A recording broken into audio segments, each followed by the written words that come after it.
Corbul și vulpea. Fabulă de Jean de La Fontaine.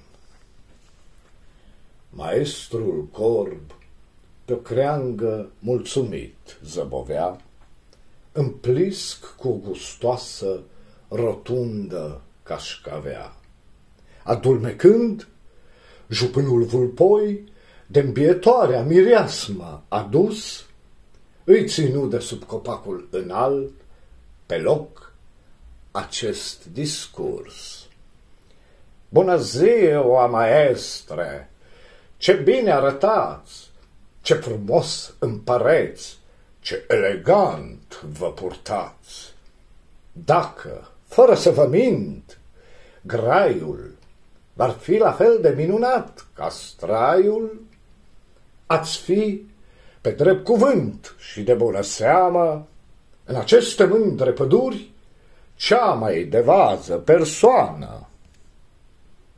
Corbul, de meșteșugitele vorbe amețit, vru frumosul glas să-și-l arate în dulce ciripit. Deschise mare pliscul, gata să înceapă gala, dar vai, prada-i căzu fără să-și deie seama. Vulpoiul rușiret pe dat-o înfășcă și spre sărmanul corb în acest fel cuvântă.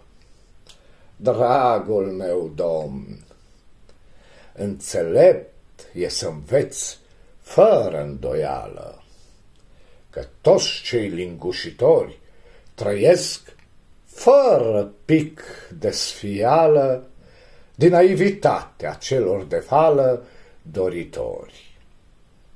Prețul acestei lecții, firește, e cașcaveaua aceasta, din care mă voi ospăta pendelete regește.